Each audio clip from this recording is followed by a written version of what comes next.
letra K, de Kant, considerado o principal filósofo da era moderna. Kafka, um dos mais influentes escritores do século XX. Kepler, figura-chave da revolução científica do século XVII. Keynes, suas ideias mudaram a teoria e a prática da macroeconomia. As ideias, a mudança, o conhecimento começam com a letra K. Acesse agora captar.net e saiba como você pode ter acesso a tudo isso. Começa agora o programa Hora e a Vez da Pequena Empresa, sempre levando para você muitas informações e atrações. Confira!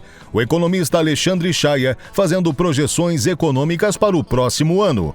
O advogado Piraci Oliveira falando sobre questões tributárias para o fechamento do ano, desoneração e o refis da Covid.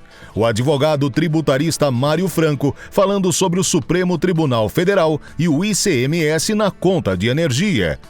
E nesta semana, o presidente do Simp, Joseph Cury, entrevista Roberto Dumas, professor de Economia do INSPER. Fique conosco.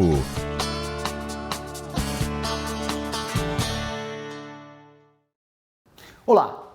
Final do ano fiscal se aproximando e tudo aquilo que passamos durante o ano, agora é o momento de fazer uma grande análise, um balanço, identificando o que está sobre a mesa.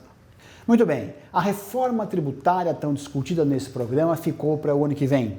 Em 2021, não será pautada, não será levada adiante. Um problema a menos para a organização contábil e fiscal desse fim de ano. O que está sobre a mesa efetivamente é a desoneração da folha de pagamento para 17 setores, aprovada na Câmara, muito possivelmente já aprovada no Senado quando esse programa estiver no ar, será sancionada e vigerá por mais 2 anos no mínimo. Portanto, 17 setores da economia poderão tributar o INSS da empresa com base no faturamento e não na folha de pagamentos. Isso é muito importante para a geração de emprego formal. E o grande cereja do bolo nesse final do ano é o refis. O tão esperado refis do Covid, o PERT-Covid, como está sendo chamado no meio, será aprovado, com certeza, ainda em 2021. Basicamente, o que se sabe é que a entrada, o pagamento inicial será de 10% do saldo devedor sem nenhum desconto em 10 parcelas. Então, se sua dívida corrigida é 1 milhão, a sua entrada será de R$100 mil em 10 parcelas.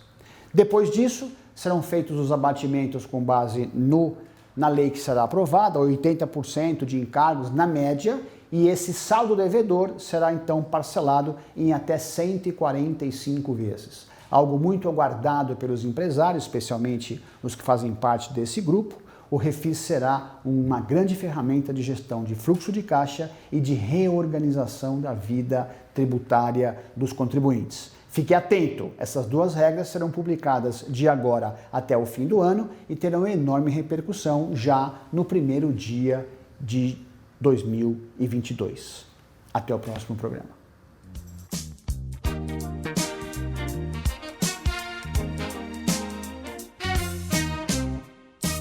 Nas últimas vezes que conversamos, falávamos sobre a reforma tributária, mas ela não vai sair este ano e ano que vem, o ano de eleição, vai ser muito complicado a sua discussão. O Congresso Nacional, necessitando dos recursos que viriam dessa reforma tributária, está para aprovar definitivamente a PEC dos precatórios, que é um calote nas dívidas do governo, mas necessário para fundear o Auxílio Brasil, né, em face da pandemia e da dificuldade social que isso tem causado. Então vamos deixar de lado um pouco o Poder Executivo e o Poder Legislativo, vamos falar sobre o Poder Judiciário, o Supremo Tribunal Federal, que é o órgão máximo desse Poder Judiciário, composto por 11 ministros, indicados pelo Presidente da República e daqueles que têm notável saber jurídico e ilibada reputação. Mas sabemos que existe uma indicação política, como vocês têm visto recentemente, né? Uma das decisões importantes do Supremo que eu gostaria de citar para vocês e que impacta a indústria é a recente definição de que a alíquota do ICMS na energia não pode ser diferente da alíquota média de outros produtos. O ICMS ele pode ser seletivo, mas para que produtos cuja seletividade realmente importem. energia é essencial e, sendo essencial, não pode ter uma alíquota superior à alíquota média dos produtos. Isso foi decidido pelo Supremo Tribunal Federal recentemente e causaria já automaticamente uma redução na nossa conta de energia, reduzindo o custo da indústria. Acontece que, como órgão supremo que sempre é um órgão político, uma corte que considera as consequências de suas decisões. E o Supremo tem proposto que essa definição da inconstitucionalidade da alíquota na energia só tem eficácia a partir de 2024, ou seja, daqui a 2 anos, permitindo aos estados que eles ajustem os seus orçamentos e a sua arrecadação. Essa é a forma como o Supremo Tribunal Federal equilibra as suas decisões, fazendo com que a inconstitucionalidade que já existe, só venha a ser aplicada 2 anos após a sua decisão. No próximo encontro, eu volto a falar sobre isso e outras decisões do Supremo Tribunal Federal. Obrigado.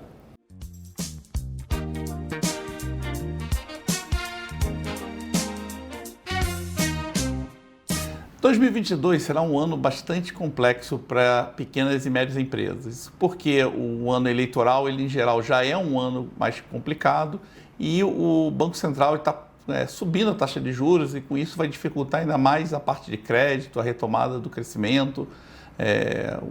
Não é esperado um crescimento grande para o próximo ano, então a perspectiva é que o PIB fique zero ou até negativo e a inflação continue ainda existindo. A ideia é que a inflação fique em torno de 5%, que seria um valor alto, menor do que tem, e a única vantagem que terá é que realmente não vai ter grandes impactos de aumento de preço, aumento de combustível, commodities não vão subir. O que deve acontecer agora é um reajuste dos preços do setor de serviço, então os restaurantes, cabeleireiro, toda essa parte que presta serviço, ela deve começar a reajustar o preço, porque a economia começou a retomar o seu ritmo normal com o teórico fim da pandemia. Em relação ao crédito, será um ano bem complicado para poder tomar crédito, porque os bancos vão estar receosos do que vai acontecer para 2023, 2024 com o novo governo. Então, o melhor nesse momento para as pequenas e médias empresas é fazer um planejamento muito bom do seu fluxo de caixa para passar o ano de 22 e a partir de 23, com a redução da taxa de juros, com a retomada do crescimento econômico, ela se preparar para começar a ter um crescimento mais robusto dos seus negócios. Entrevista da semana.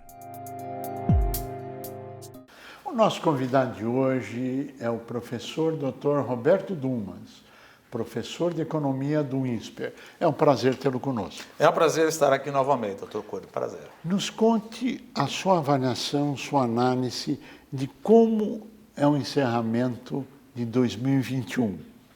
Veja, é importante nós começarmos desde o começo. Claro. Por que nós chegamos nessa situação?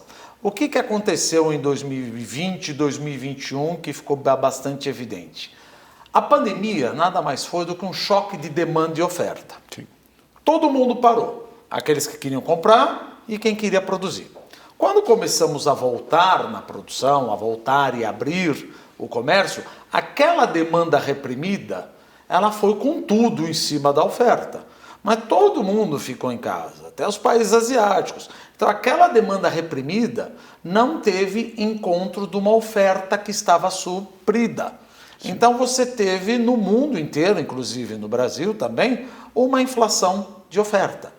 Subiu o preço do gás, subiu o preço do petróleo, subiu o preço do fertilizante por causa de uma crise energética, tanto na Europa quanto, por exemplo, o furacão Ida nos Estados Unidos, a crise energética na China por causa do carvão. Então tudo isso acabou subindo e pegou o Banco Central com uma taxa de juros aqui no Brasil de 2% ao ano. Pegou no contrapé, a inflação foi subindo, chegamos a quase a 11%. Ora, uma inflação de 11% come demais a renda do trabalhador. Então aí você começa a ver como é que nós estamos saindo em 2021. Com a renda do trabalhador menor, e sabe qual é o problema? Subiu justamente o preço que afeta muito mais as classes C, D e E, que tem uma propensão marginal a consumir. Você fala, pera um pouquinho. Eu não consumo gasolina? Claro que a gente consome, graças a Deus, classe B consome gasolina. Você não consome etanol? Você não consome comida? Sim, mas acontece que a classe AB também consumia um pouco de hotel, turismo, e esses preços caíram. E a classe C, D, como ela não consome isso, ela foi impactada muito mais do que a inflação que mostra 11%. Então a gente estima, quer dizer, a gente não, o IBGE já falou que as classes C, D, E tiveram uma inflação não de 10, 11, mas de 20%. E isso bate no consumo, que bate nas vendas ao varejo. Volta e corta para o Banco Central. Como é que eu vou ajustar isso daí? Subindo os juros. Puxa vida, então eu vou prejudicar mais ainda a maneira de como eu vou entrar em 2022. Olha como nós estamos fechando em 2021, doutor Cury. Com uma renda menor, uma inflação 11% e o Banco Central querendo puxar juros até mais ou menos 12 ano que vem. Na prática, nós temos quebra da cadeia produtiva, que foi interrompida por vários motivos. Exato. Dentre os quais aqueles que foram colocados. Nós temos a perda do poder aquisitivo das pessoas, que caiu no mínimo 10%. Na verdade, em certos casos, bem mais de 20%, mas enfim, 10, 20, pouco importa. Teve a perda do poder de compra. E a oferta também totalmente desbalanceada, estrangulada. Conseguindo atender. E com o horizonte de que teremos menos gente com dinheiro para comprar bens, produtos e serviços. E com horizonte de elevação de taxa de juros. Este é o resumo de 21. Exatamente. E como é que é o horizonte, ou o possível horizonte, que se vê para o ano que vem? Veja, como nós estamos fechando em 2021, é como nós vamos abrir em 2022. O que eu quero dizer? A inflação está 11%, nós estamos projetando que ela deva cair 5,1%. Só que ela não vai cair 5,1% assim. Ela vai cair 5,1% porque o Banco Central puxou a taxa de juros de 2% para 7,75%, 9,25% e, quiçá, vai beliscar os 11,5% a 12%. Por que vai cair? Porque vai ter um recuo na atividade econômica e todo aquele choque de oferta, por exemplo, petróleo, energia elétrica. Para que se puxa a taxa de juros? Para que, apesar de ser um choque de oferta, aliás, isso é uma discussão que todo mundo tem. Veja, não adianta puxar a taxa de juros, que é um choque de oferta. Eu não consigo mexer no preço do petróleo. É verdade, mas você consegue limitar a capacidade do comprador de que o vendedor repasse esse aumento para toda a cadeia. Porque economia, no final, o que é? Maximizar o bem-estar da maioria, não da minoria. Então vai ter gente com uma margem menor aí. Esse é o objetivo do Banco Central. Controlar a inflação e que nós já estamos esperando, provavelmente, ele vai furar a meta superior já em 2022. 2021 pode esquecer. Agora, o Banco Central já se pronunciou que em fevereiro haverá já deve mais 1,5%. Provavelmente. Né? Quer dizer, foi oficialmente dito, pelas informações, que em fevereiro haverá um aumento de 1,5%, ou seja, hoje está em 10,25%, já vai para mais 11,75%, e aí deve dar uma parada, alguma coisa. Está 9,25 para 1,50, vai para 10,75, mas aí a questão de 0,25, as curvas de juros mostram que de 12 não passa. Bom, o quadro é de aprofundamento da crise, é isso? O quadro é de uma estagnação, recessão e inflação mais ou menos controlada. Então a gente vai falar um nome feio aqui, é estagflação. Para não dizer que vai ser uma recessão, que ainda está acontecendo, eu diria que no ano que vem o intervalo é cair meio ou subir meio. Eu estou mais propenso é que nós vamos cair de meio a 0,7. O PIB, o crescimento em 2022, em 2022, comparado a 2021. Comparado a 2021. Que já é um índice, um patamar menor do que nós tínhamos no passado. Sim, porque é Uma muito base falacioso. É uma base deteriorada? Porque é muito falacioso falar, mas nós crescemos 4,70. Não, mas isso é uma herança estatística. Eu estava no fundo do poço, subir não significa que eu cresci. Estou passando de uma base muito depreciada. Sim. Então, você entrava e fala, o que é herança estatística? Você pega 100, 100, 100 e 200. Você vai ver que, na média, vai dar 500 dividido por 4, total 125. Se eu não crescesse nada, o que é herança estatística? Se eu não crescesse nada em 2021, comparado com o quarto tri de 2020, nós teríamos um crescimento de 4,71. Para você ter uma ideia como é calculado o PIB. Então, por exemplo, os mais desavisados falam, mas nós crescemos 4,70. Tecnicamente, não. Pela metodologia do IBGE, como se calcula PIB, sim. Só que, na realidade, o crescimento baseado no quarto trimestre de 2020 vai ser zero, se crescermos 4,70.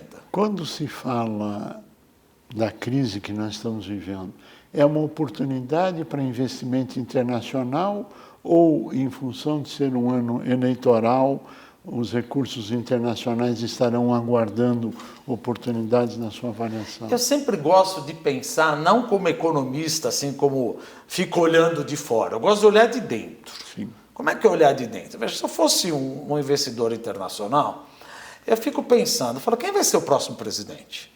Eu não sei. Então, eu tenho medo, como investidor, vamos pensar assim, de colocar 1 bi, 2 bi, se eu não sei como é que vai ser as regras do jogo daqui a pouco. Ah, mas pode ser que coloque chinês. Bom, mas o investimento chinês já tem uma outra pegada. O investimento chinês também está querendo muito mais, claro, trazer dinheiro para o Brasil, mas ele quer exercer o sharp power dele. Então, veja, o que acontece? Finanças, você tem risco. Isso a gente sabe administrar. O que a gente não sabe administrar é incerteza. Então, se eu fosse investidor, eu falar, dá para a gente ficar calmo e esperar 2023 para ver como é que vai ser o cenário? Porque eu não sei como vai ser o cenário. Então, chegar e investir num leilão aqui e ali, claro, pode acontecer, mas não vai ser vamos arrebentar de investir. Isso, nem falar de investidor internacional, falar de investidor doméstico. Sim. Aí eu fico pensando, por que eu vou construir uma hidrelétrica agora se eu não sei como é que vai ser o licenciamento daqui para frente, quem vai ser o próximo presidente? Isso me preocupa. Na sua avaliação, os precatórios, tudo que aconteceu com o precatório, já está precificado? É um calote, não é um calote? Qual a sua análise profissional sobre o tema? É óbvio que é um calote. É óbvio. Olha, eu não esperava. Não, só pode não estar esperando. Nós tivemos aí 50, 60 bilhões pago. A justiça falou, você tem que pagar esse ano, não tem dinheiro, só que aí é uma falácia, porque isso já entrou na minha dívida pública, você pode não pagar. Mas isso é um calote. E aí você começa a colocar limites para o próximo ano de quanto você pode, e eu vou empurrando esses precatórios com a barriga. E aí o que acontece? Já está precificado. O que acontece com o risco fiscal? Porque muita gente, sabe, doutor Tokuro, o pessoal fala o seguinte, mas o Biden faz isso, não dá o calote, mas ele faz uma política fiscal expansionista. Por que o governo não pode gastar? Adoraríamos. Mas veja, quem acompanha a história, nós demos calote em 82, nós demos calote em 87, nós demos calote em 90 no Plano Collor, nós demos calote em 98 e demos calote e agora com a PEC dos precatórios, isso sem levar em consideração que de 1980 a 1994, eu sempre pergunto, as pessoas se equivocam, falam 1 milhão, 2 bilhões, mas o total de inflação de 1980 a 1994, que é um calote, foi de impressionantes 12 trilhões percentuais. Isso é calote, meu Deus. Isso é calote. Então, como é que eu vou considerar? É aquela coisa, você está pedindo dinheiro no banco, mas olha quantas vezes eu dei calote. Então, o que mais me receia é que no ano que vem, ao ver que a economia não vai crescer, talvez nós possamos entrar em mais gastança, que ainda não está precificado, furando mais ainda o teto de gasto, E aquela coisa, quem financia a dívida pública sou eu, é o senhor, é a população. Não existe esse negócio Faria Lima. A pessoa fala, quem é o mercado? O mercado somos nós. Por quê? Nós somos os poupadores, o governo precisa de dinheiro, ele emite título público e fala quem compra. Os bancos, sim, mas o banco compra, os fundos compram com o meu dinheiro. Então nós vamos pedir mais juro. Então o que acontece? O governo dá dinheiro de um lado, fazendo auxílio gás, auxílio emergencial, qualquer coisa, só que acaba tirando do outro que a taxa de juros fica mais alta. Você me dá o dinheiro, estou falando Brasil, você dá o dinheiro, eu pego esse dinheiro e reempresto para o governo. No final, é o efeito deslocamento, um economês chato. Não acaba adiantando muito. Você só piora a situação. Porque não, economia é a coisa mais simples do mundo, o problema é política. Chegamos ao final do nosso tempo, eu pediria as suas considerações finais.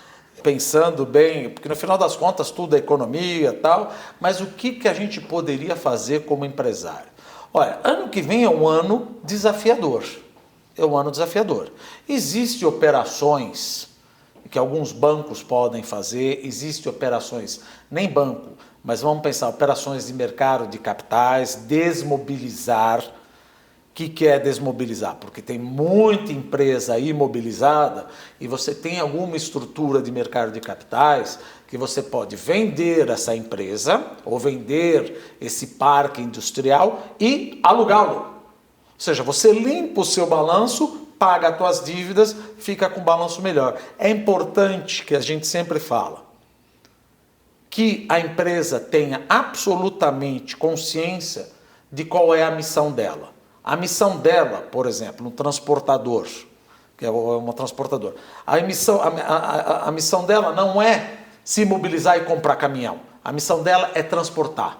Então alugue os caminhões para não se mobilizar e não se endividar no momento de aumento de taxa de juros. Nós queremos agradecer muito a sua participação, o seu brilhantismo e essa aula de economia sirva para muita gente. A você que esteve conosco, nosso mais profundo agradecimento, com a certeza que estaremos juntos na semana que vem. Até lá! A letra K, de Kant, considerado o principal filósofo da era moderna. Kafka, um dos mais influentes escritores do século XX.